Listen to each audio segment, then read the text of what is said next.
So what we'll go ahead and do is I've just removed the bin. We're gonna flip this thing over like this. And then pull off the retainer clip here. This thing does need to be cleaned up, but we'll worry about that if we can get it fixed. Because if we can't, I'm not gonna waste any time on it. You can go ahead and flip both of these out. Pull the bottom plate off. And then now we have access to the brush roll. So with the brush roll, we have 4 Phillips screws, which we'll have to pull those out.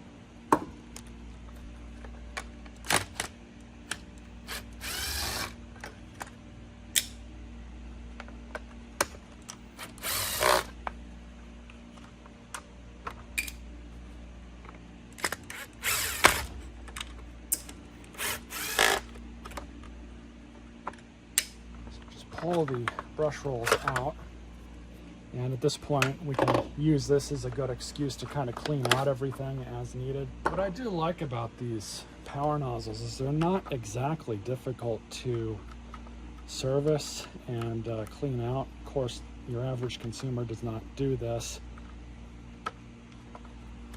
but it is something I try to do here when I get these things. You know, it's also possible too that with all this hair that I'm seeing in this one, this is why this thing failed.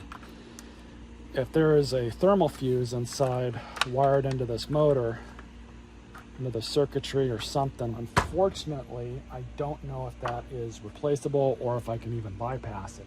Just kind of go ahead and start pulling this top cover off, which this is a T15. So I'm just gonna go ahead and remove these 5 screws.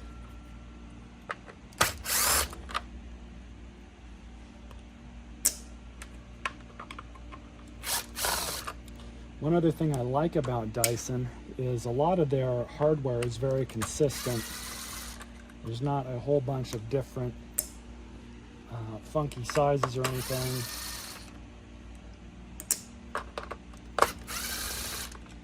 I think that's all of them. Yeah, so then this has to come off as well. And we shall pull the motor assembly off.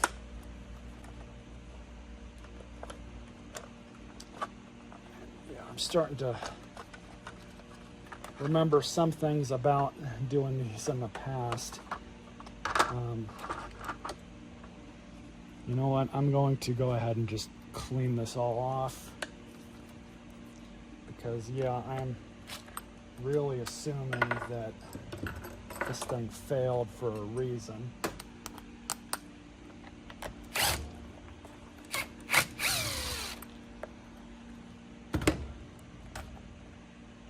Man, that is horrible.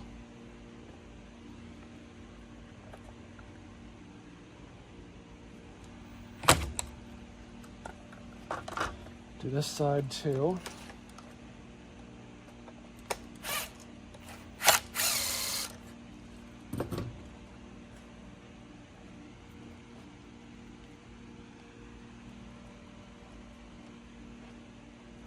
Nothing's jammed up. So what I'm gonna do is, with all that hair out, yes, we can see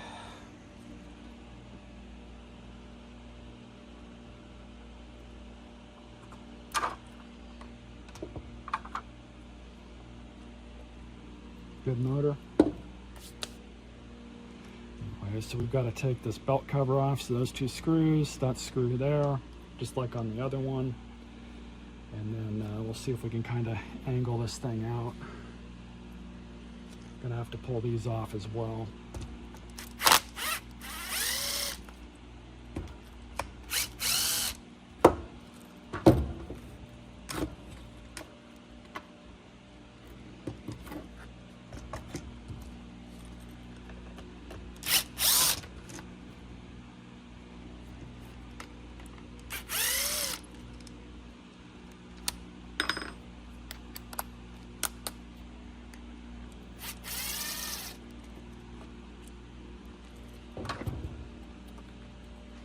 Looks like we do have to remove that top screw too.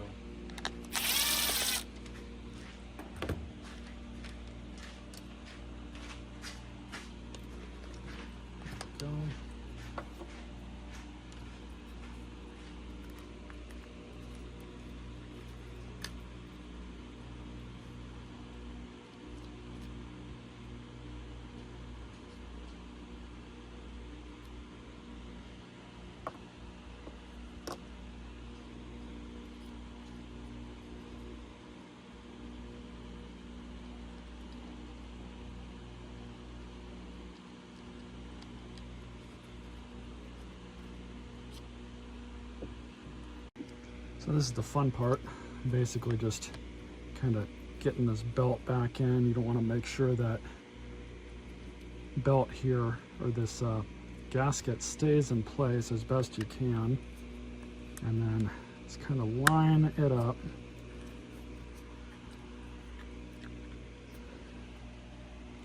And it's probably about as good as we're going to get it.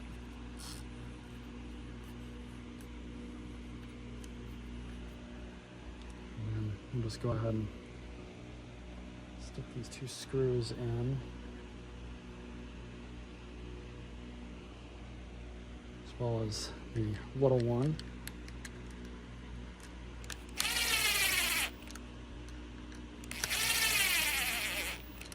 All right, got it all back together. So now we're just going to install the motor back to the base.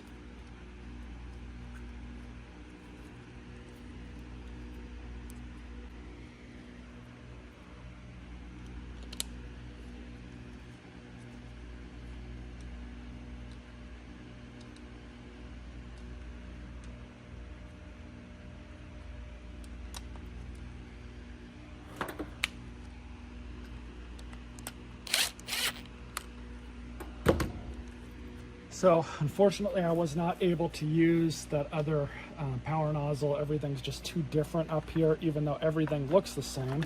However, I am going to use these brush rolls. Now, I do have to swap out these end caps, which is not difficult.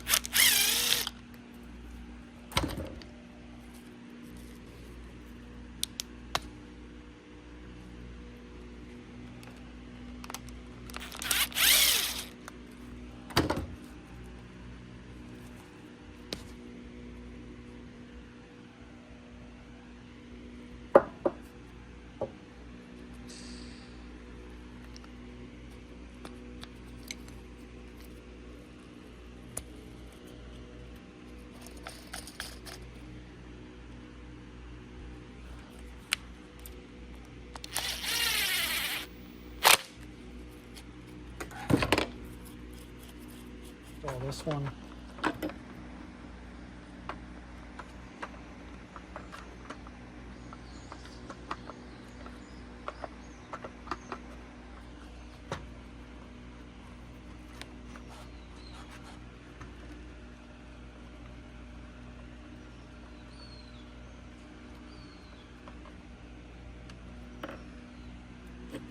Same thing with this.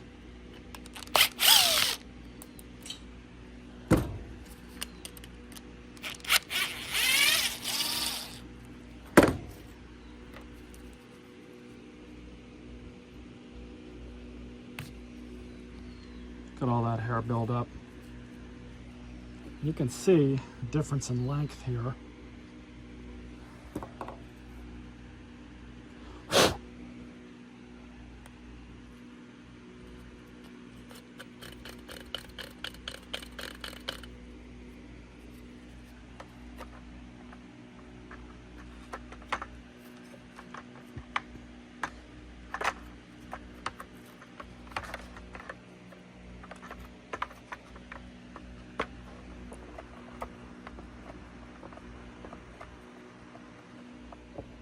So we can trash these, no need for them anymore.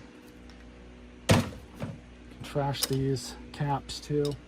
Might as well just slap this back on.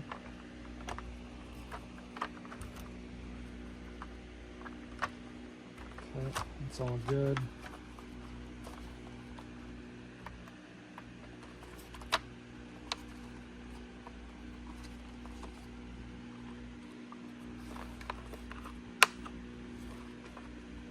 There it is. So I just need to do a detail on this thing and it'll be ready for reinstallation.